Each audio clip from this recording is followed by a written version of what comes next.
नमस्कार दर्शकों, Asia net news Hindi के खास कार्यक्रम में आपका स्वागत है। आपके साथ मैं हूं श्रीकांत सोनी। चीन के वुहान से निकला कोरोना वायरस अभी खत्म नहीं हुआ है। महाराष्ट्र की अगर बात करें तो वहां पर स्थिति और भयावह होती जा रही है। लॉकडाउन जैसे हालात भी वहां पर बनते नजर आ रहे हैं। आखिर स्थिति इतनी खराब कैसे हो गई? बात करें मध्य प्रदेश की तो भोपाल, इंदौर में भी मास्क को अनिवार्य रूप से इसे कर दिया गया है कि अब आपको लगाना ही होगा, नहीं तो फाइन लगेगा।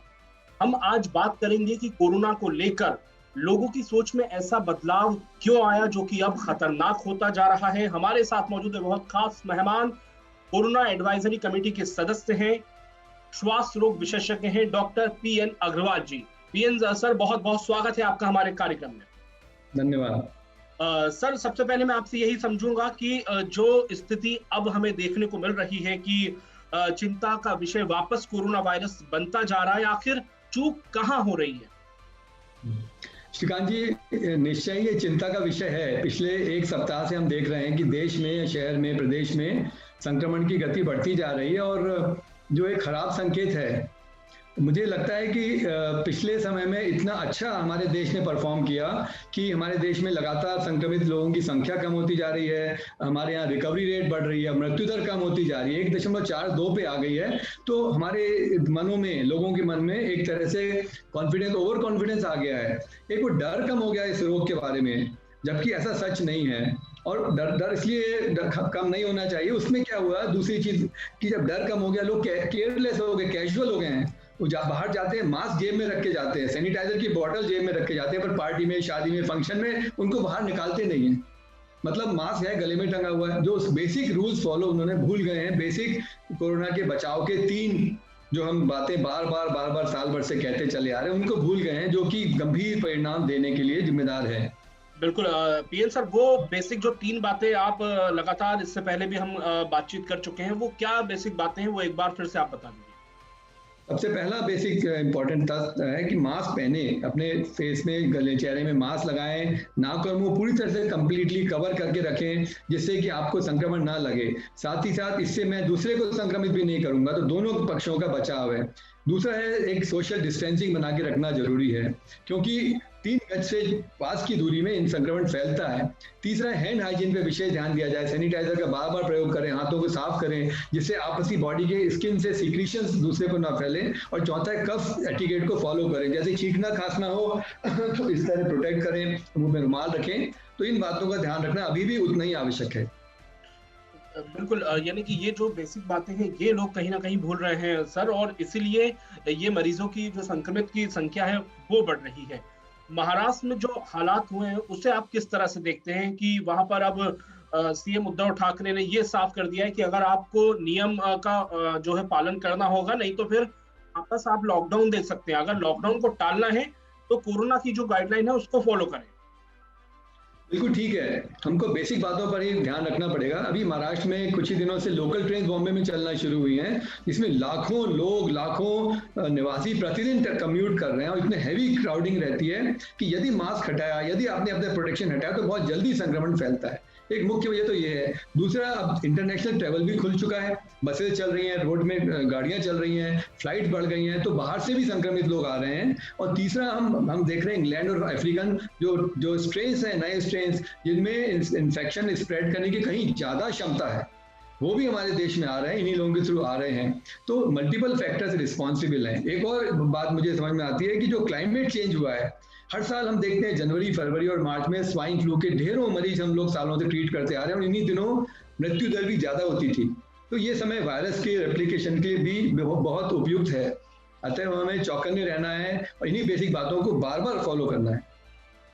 बिल्कुल सर, वैक्सीन आ गई है, अभी उसका हालांकि सेकंड डोज लगना बाकी है। क्या हम ये माने कि जो वैक्सीन आ गई है तो लोगों को लगा कि अब तो वैक्सीन भी आ गई है, इसलिए लापरवाही बरती गई और कोरोना को हल्के में लिया, और नतीजा आपके सामने है?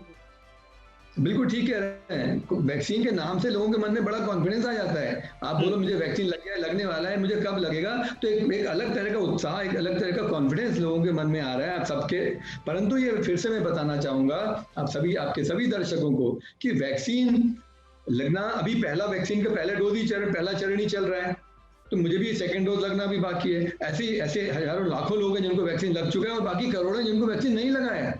वो तो केवल सुन ही रहे, पढ़ ही रहे हैं। जिनको लगा ही नहीं है वो तो पूरी तरह से अनप्रोटेक्टेड है, और जिनको लगा है उनको भी लिमिटेड वैक्सीन के अंदर अभी प्रोटेक्शन मिल रहा है, 40% 50% ज्यादा से ज्यादा मान के चलिए।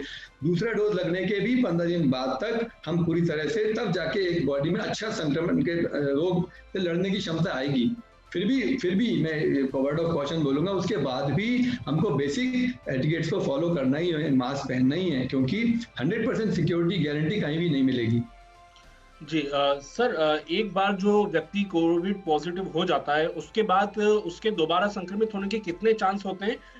हालांकि जब वो 14 दिन का जो क्वारंटाइन पीरियड है वो उसको पूरा कर लेता है, तो क्या वो दोबारा पॉजिटिव हो सकता है? देखिए, पिछले 1 साल के अंदर बहुत डाटा इकट्ठा हो चुका है, फिर भी ये देखा गया है कि सेकंड इन्फेक्शन भी हो रहा है, रिपीट इन्फेक्शन भी हो रहा है, जो क्योंकि बॉडी के अंदर एंटीबॉडी बनने की रेट सब में एक जैसी नहीं है। ये कई फैक्टर्स पे निर्भर करता है, इन्फेक्शन किस तरह का हुआ, बॉडी के अंदर कितनी इम्यूनिटी है, कितना संक्रमण उनको। अतः ये जो एंटीबॉडीज बन रही है, ये कोई इसमें स्टैंडर्डाइजेशन नहीं है।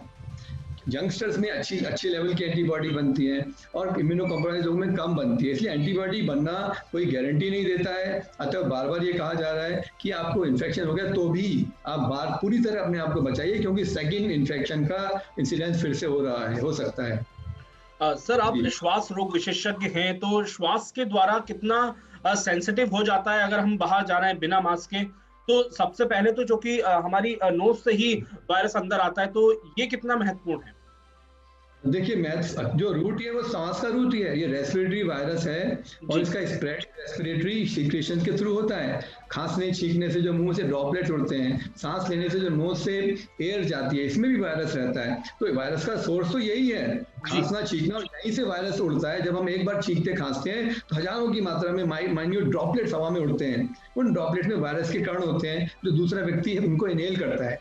एक बात और है, क्लोज स्पेसेस में ये वायरस कई घंटों तक हवा में रहते हैं, और इसलिए उस समय बंद, जैसे कुछ समय क्लब भी शुरू हो गए हैं, कई जगह बार्स भी शुरू हो गए हैं, और इसलिए ज्यादा डर है उन जगहों पर जहां पर इस तरह से लोग बाग मिंगल करते हैं, उनके अंदर हवा में रहने से वायरस ज्यादा देर तक जाने की रिस्क रहती है। तो ये पूरी तरह से रेस्पिरेटरी वायरस है और इसका स्प्रेड भी छींकने खांसने से ही होता है। अतः हम जब मास्क पहनते हैं तो हम न केवल अपना बचाव करते हैं, परंतु अपने सामने वाले का भी बचाव करते हैं। और एक बात मैं बताऊंगा, यदि मैंने मास्क पहना और आपने मास्क पहना है तो 99% प्रोटेक्शन हम दोनों को मिला हुआ है। जी सर, एक चीज और मैं आपसे जानना चाहूंगा, जो स्थिति अभी बन रही है, मास्क अब अनिवार्य रूप से कर दिया गया है, हालांकि बातें यह भी कही जा रही थी कि ये खत्म नहीं हुआ है, आपको ध्यान रखना है। अब थोड़ा सा जो है इसका पालन जोर देके करवाया जा रहा है आने वाले दिनों में, क्योंकि जिस महाराष्ट्र की जो स्थिति हमें देखने को मिल रही है, आप क्या अनुमान जाहिर करेंगे और क्या आप लोगों से वो 3 टिप्स देंगे इसे बचने के लिए? महाराष्ट्र में भी हो रहा है और गुजरात में भी हो रहा है, कई शहरों में आप देख रहे हैं नाइट का कर्फ्यू लग गया है। तो इसके लिए देखिए, मेरी सबसे गुजारिश है, आप सबसे मेरी अपील है कि इन बेसिक बातों को ही फॉलो करना जरूरी है। हम खुद ही यदि अपने मन से मास्क पहनेंगे, हमें किसी का प्रेशर क्यों, हमें कानून की जरूरत क्यों पड़े? हम इसको, अब समझदार नागरिक हैं, हम सबको खुद को मास्क पहनना है, अपने बच्चों को प्रोटेक्शन देना है, भीड़ भाड़ में नहीं जाना है, हमको लगातार दूरी बना के रखना है, और इसको करने से हम देखिए आगे बढ़ते जाएंगे। हमारा देश संक्रमण को मुक्त होता चला जाएगा। जैसे अभी तक के अच्छे रिकॉर्ड मिले हैं, पूरे हमने दुनिया के सामने एक बहुत बड़ा मिसाल रखी है। इतने बड़े देश में 130 करोड़ की आबादी के साथ हम सबसे अच्छा परफॉर्म कर रहे हैं, और हमारे पास रिकवरी रेट तो among the best in the world है। तो वो इसलिए है कि हम लोग सब बहुत ज्यादा डिसिप्लिन रहे। बहुत अच्छा हमारे पास हेल्थ केयर सर्विसेज है, हमारे प्रदेश, हमारा शासन, हमारे देश नेशनल लेवल पे हर तरह से बहुत इंटेलिजेंटली और बहुत एफिशिएंटली इसको मैनेज किया गया है। मैं पूरी तरह से मैं बधाई देता हूँ। मैं अप्रिशिएट करना चाहूंगा हमारे प्रदेश की सरकार को, हमारे हेल्थ विभाग को, हमारे देश की सरकार को, कैसे उन्होंने इतने बड़े टास्क को कितने इंटेलिजेंटली, कितने मेहनत से और कितनी एक बारीकी को समझ के फॉलो किया है। इतनी अच्छी हेल्थ की ट्रीटमेंट की गाइडलाइंस पे मैं बात बोलूं तो हमारे देश में यूनिफाइड ट्रीटमेंट का प्लान पूरे देश ने फॉलो किया है। ऐसे नहीं कि एक प्रदेश और एक शहर और एक गांव में कुछ और अलग इलाज चल रहा है।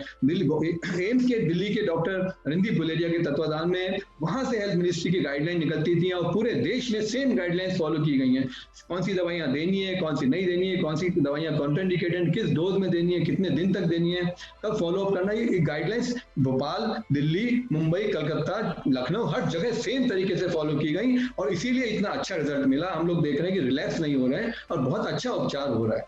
एक जो कमी फिर भी मैं देख रहा हूँ, अभी क्या हो रहा है कि जो लोग केयरलेस हो गए हैं, हम लोग शुरुआती तौर पे अब जो लक्षण बुखार वगैरह हो रहा है लोग उसको इग्नोर कर रहे हैं। उसको पहले मई, जून, जुलाई में तो बुखार के नाम से डर फैला हुआ था। आजकल लोग 2-4-5 दिन का बुखार तो अरे ऐसे ही हो जाएगा, कुछ और सोचेंगे थ्रोट इन्फेक्शन है, टाइफाइड है। तो सर आप फिर ये कह रहे हैं कि लोग अब बुखार आ रहा है लेकिन उसको इग्नोर कर रहे हैं और वो जांच नहीं करवा रहे हैं, यहाँ गलती? बिल्कुल ठीक, बिल्कुल गलती कर रहे हैं, जांच नहीं करवा रहे हैं। अपने लोकल फैमिली डॉक्टर से कोई दवाइयां ले लेते हैं, ये सोचते हैं कि मुझे तो होगा नहीं। परंतु हो क्या रहा है कि 5 दिन 7 दिन निकल जाने के बाद में यदि फिर वो जब कोरोना निकलता है तो हमारे पास रोज केस आ रहे हैं, अभी भी 2-2, 3-3 केस प्रतिदिन आ रहे हैं जिसमें लंग्स में निमोनिया फैल चुका होता है, ऑक्सीजन की कमी होने लगती है और तब देखने में आता है कि case already moderate to severe category में जा चुका है। फिर पैनिक शुरू होता है, फिर हम उनको इमीडिएटली भेज के जो कोविड सेंटर में भेज रहे हैं। तो इसमें हम अभी भी हमको ये ध्यान रखना है, बुखार अभी भी अच्छा नहीं है। सबसे कॉमन कारण आज के दिन भी बुखार का कोरोना का वायरल इन्फेक्शन ही है। अतएव इस समय बहुत ध्यान रखने की जरूरत है। अभी भी सबसे गुजारिश है, सबसे अपील है, केयरफुल रहिए। थोड़े दिन की बात और है, वैक्सीनेशन शुरू हो गया है, अगले 4 या 5 महीनों में हम देखेंगे कि वैक्सीनेशन की तादाद भी बढ़ेगी। हमको फिर भी बचाव करना है, लगातार बचाव करना है। बिल्कुल, हमको लगातार बचाव करना है और जैसा कि सर ने बताया है कि 3 बातों का ध्यान रखें, मास्क पहने, सोशल डिस्टेंस का पालन करें और सैनिटाइजर का भी उपयोग करें और ज्यादा क्राउड में जाने से बचें। बहुत बहुत शुक्रिया पीएन अग्रवाल साहब, आपने हमारे लिए वक्त निकाला। कैसा लगा ये वीडियो हमें कमेंट सेक्शन में ज़रूर बताएं और अगर ये वीडियो पसंद आया हो तो इसे लाइक और शेयर भी करें और हमारे channel Asia net news Hindi को सब्सक्राइब करना ना भूलें और इसके नोटिफिकेशन पाने के लिए बेल आइकन को ज़रूर दबाएं।